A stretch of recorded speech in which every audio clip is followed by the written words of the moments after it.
안녕하십니까. 망미구역 종합원 이지민입니다. 오늘 제가 이 동영상을 녹화하게 된 것은 어제 개최된 조종목 4차 간담회에 참석하지 못하셨던 분들에게 제가 드리고자 하는 말씀을 전해드리려고 녹화하게 되었습니다. 이곳은 저희가 2019년 총회 책자에 나와 있는 조감도입니다. 아파트가 지어지면 이런 형태로 지어질 듯한데 너무 오래돼서 구식인 형태죠. 하지만 이런 구식인 형태의 아파트에조차도 사업이 진행되지 못하고 있기 때문에 저희는 언제 입주를 할 수 있을지 알 수 없는 현실입니다. 단재 신채호 선생님께서는 역사를 잊은 민족에게 미래는 없다 라고 말씀을 하셨는데요. 저는 조합원분들에게 드리고 싶은 말씀은 역사를 잊은 조합원에게 아크로는 없다 라고 말씀드리고 싶습니다. 그렇다면 우리 조합의 역사는 어떻게 될까요? 우리 조합의 역사는 2008년도 조합 설립 이후 지금 무려 12년이 넘도록 지났지만 아직 사업이 진행되지 못하고 있는데요. 그 모든 역사를 알기에는 너무 길고 일단 제가 알고 있는 역사에 대해서 간단하게만 말씀을 드리도록 하겠습니다. 2016년 10월 22일 임원 선출총회를 통해서 새로운 조합장을 선출했었는데요. 이 선출총회는 대법원에서 판결이 나서 무효가 되었습니다. 그래서 이때 당시 선출되었던 모든 임원들은 무효되었고요. 그리고 작년 4월 22일 임원 선출총회가 무려 2년 6개월이란 시간이 지나서 새로운 임원들을 선출을 했습니다. 그러나 역시 당선자 결정 무효 확인 청구의 소를 통해서 지난달 28일 날 1심 판결이 확정되어서 무효가 되었습니다. 그러면 남아있는 우리가 소송들은 어떤 것이 있느냐? 요것은 가처분 취소라고 되어 있는데 어떤 내용이냐면 직무대행자를 변경을 해달라는 형태의 그런 직무대행 취소 가처분에 해당하는 거고요. 요거는 11월 17일 날 신문 종결이 되었습니다. 하지만 언제 이 신문 종결 이후에 결정문이 나올지는 조금 지켜봐야 될 것 같은데요. 12월 초 정도에는 나올 거라고 생각을 하고 있습니다. 마지막으로 남은 것은 이제 임시총회 무효소송인데요. 이것은 요때 생긴 임원 선출 총회에 대해서 임시총회를 무효해달라는 소송입니다. 아직 결론은 나오진 않았고요. 작년 8월달 마지막 변론 기일을 이유로 아직 더 이상 진행사항은 없는 상태입니다. 하지만 당선자 무효소송이 투표지 오염으로 판정되어서 무효화되었기 때문에 임시총회 무효소송 역시 별반 다르지 않게 같은 결과가 나올 것으로 저는 예상을 하고 있습니다. 독일어 법학자인데요. 루돌프 본예링이라는 분입니다. 저는 잘 법을 전문적으로 공부한 사람은 아니어서 어떤 분이신지는 잘 모릅니다. 저는 원래 법에 대해서는 전혀 무지한 사람이었는데요. 최근에 들어와서 1년 동안 이곳에 있다 보니 이런저런 여러 가지 사항들에 대해서 궁금해서 찾아보고 하다 보니 지금은 오히려 법을 더 많이 공부하고 있는 사람이 된 것 같습니다. 어쨌든 권리 위에 잠자한 자는 보호를 받지 못한다. 그러면 우리 조합원들의 권리는 무엇일까요? 우리 조합원이 가지고 있는 권리는 가장 큰 권리입니다. 투표권입니다. 투표를 통해서 우리의 조합을 이끌어 나갈 수 있는 조합을 대표하는 사람을 뽑을 수 있는 권리. 그것이 우리가 가지고 있는 의결권이자 투표권. 그것이 가장 큰 권리고요. 이런 권리 위에서 우리가 잠을 자고 행사를 제대로 하지 못한다면 우리의 권리는 보호를 받지 못할 수밖에 없습니다. 그렇다면 우리 조합의 주인은 누구인지를 봐야겠죠. 조합의 주인이 과연 시공사일까요? 아닙니다. 시공사는 전혀 주인이 아니고요. 조합임원 저희 손을 뽑았지만 이 사람들도 저희가 뽑아서 일을 대행해달라고 저희의 일을 대신해서 맡아달라고 뽑은 사람들이지 조합의 주인은 아닙니다. 그러면 직무대행일까요? 직무대행은 현재 상태에서는 법원에서 지정한 사람입니다. 즉 조합원이 뽑은 사람조차도 아니고 당연히 조합의 주인이 될 수는 없습니다. 조합의 주인은 조합원입니다. 조합을 이끌어 나가고 조합이 바른 길로 갈 수 있도록 이 사업이 제대로 진행될 수 있도록 할 수 있는 것들은 조합의 주인인 우리 조합원들이 해야 할 일입니다. 현재 직무대행에 대해서 살펴보자면요. 현재 직무대행은 법원에서 지정한 직무대행입니다. 그래서 법원에서 지정을 했기 때문에 이분은 조합원들의 의지로 뽑은 조합원의 대표가 아닙니다. 따라서 통상적인 상무행위, 여러 가지 결제들 해야 될 문제들이라든가 조합이 마비되지 않도록 그냥 끌고 나갈 수 있는 이런 형태의 상무행위 외에는 할 수가 없고, 사업 진행이라든지 이런 일들을 진행하려면 상무의 행위라는 것을 법원의 허가를 받아야만 할 수 있습니다. 근데 이런 상무의 행위는 아까 말씀드린 것처럼 법원의 허가를 받아야만 진행을 할 수 있는데요. 문제는 이 상무의 행위가 과연 그러면 어떻게 신청을 해야 되냐 문제이죠. 이 법원 도서관에 있는 법률 백과사전이라는 곳에서 찾은 내용이고요. 아까 말씀드렸지만 제가 법을 공부한 사람은 아니지만 이런저런 내용들을 찾아보면서 또 제가 아는 변호사분에게 자문을 구하고 하면서 내용들을 조금 정리해서 말씀드리고자 합니다. 상무행 같은 경우는 상무행위를 신청할 때는 제도의 취지상 허가된 상무의 행위에서는 개별적으로 해야 된다. 그러니까 상무의 행위를 신청할 때는 개별적으로 신청을 해야 되고 포괄적으로는 허가를 할 수 없다. 구체적으로 특정을 하여야 한다. 이렇게 표현을 하고 있습니다.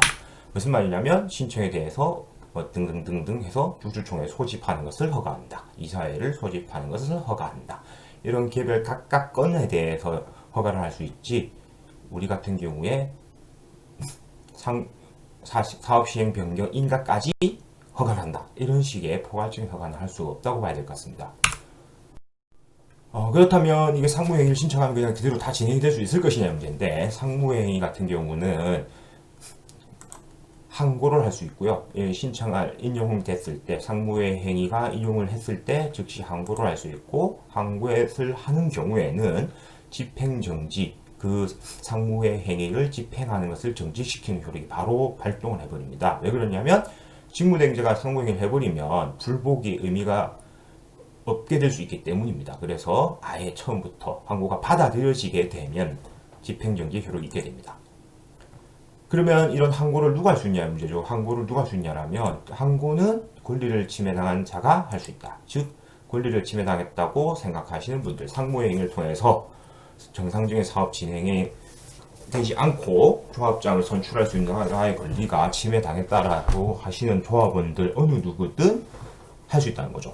무슨 말이냐면 상무행위를 신청하는 것은 좋지만 이런 상무행위 같은 경우는 허가가 될 수 있는 확률이 50대 50, 그리고 이후에 소송을 통해서 정지가 되어버릴 가능성이 50대 50으로 봐야 됩니다. 즉 상무의 행위를 통해서 허가를 받으려면 각각의 건당 25%의 확률로 도전을 해야 되는 위험성이 있다고 봐야 될 것 같습니다.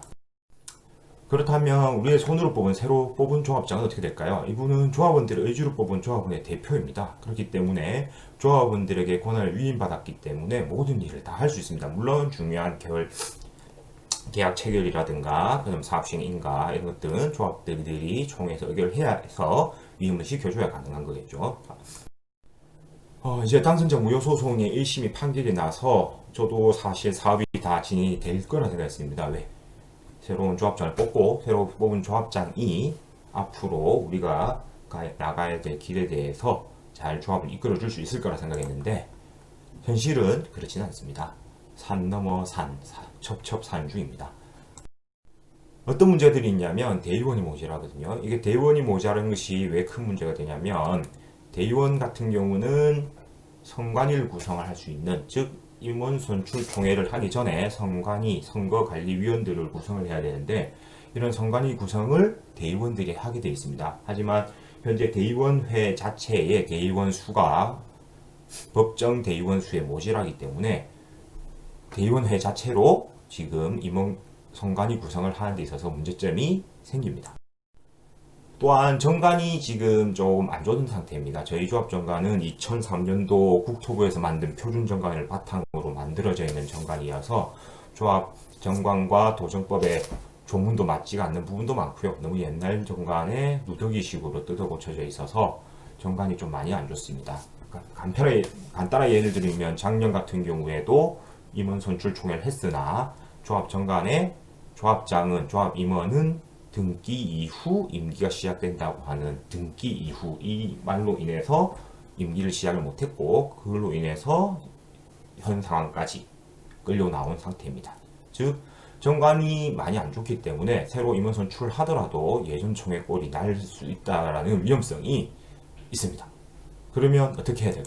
이대로 멈춰 있어야 될까요? 아닙니다. 저희는 그래도 앞으로 이제 나아가야 됩니다. 1심 판결이 당선자 무효 소송의 판결이 나왔기 때문에 이제 우리에게는 임원 선출을 할 수 있는 이제 기회가 온 겁니다. 이전에는 임원 선출을 하고 싶어도 당선자 무효 소송으로 그리고 임원 총회 무효 소송으로 인해서 뽑을래도 뽑을 수가 없는, 해임도 시키지 못하고 새로운 조합장도 뽑지 못하는 상황이었는데요. 이제 1심이 마무리되었기 때문에 우리는 이제 앞으로 나가야 됩니다. 그러면 이런 조합의 현 상황의 문제점들을 어떻게 해결해야 될까요? 우선은 대의원이 모자란 부분들은 대의원 보궐 선거를 통해서 충원하면 해결을 할 수가 있습니다. 여러 판례와 변호사 기고 글들을 보면 대의원회에서도 보궐 후 총회 추인으로도 가능할 수 있다고 합니다. 뭐 말은 어렵습니다만 쉽게 표현하면 대의원회에서 뽑을 수 있다 말인데, 저희 조합 같은 경우는 워낙 이 소송과 이런 고발, 고소가 난무하는 곳이기 때문에 대의원회에서 보고를 하려고 한다면 분명 다른 대의원회 개최 자체를 금지시키는 가처분 등의 문제가 생길 수 있는 가능성이 많기 때문에, 만약 힘들다면 대의원 보고를 위한 임총, 대의원 보고를 위한 임시총회를 한번 거쳐서 준비를 해야 될 필요는 있습니다. 조합 정관은 아까 앞에 말씀드린 것처럼 너무 옛날식입니다. 2003년 표준 정관을 기본으로 했기 때문에 너무 옛날식이기 때문에 많이 고쳐야 되고요.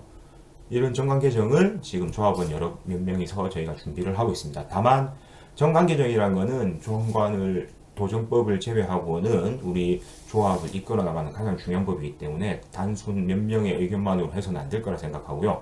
정관 개정을 준비를 해서 어느 정도의 초안이 잡히고 뜻이 잡힌다라면 그것을 가지고 조합원 분들에게 충분히 설명을 드리고 정관 개정을 통해서 앞으로 이런 일들이 더 이상 생기지 않도록 조합을 철저히 감시할 수 있도록 준비를 하고 있습니다. 정관 개정 시기는 대의원 보궐선거를 위한 총회, 앞에 말씀드렸던 것처럼 대의원 보궐선거를 위해서 총회가 필요하다면 그때 같이 한번 할 수 있는 것도 좋은 방법이 될 수 있을 것 같고요. 대의원회에서 뭐 할 수 있다라면 임시총회를 두 번 하지 않고 임원 선출 총회 시에 한 번에 하는 것도 좋은 방법이 될 수 있을 거라 생각을 합니다.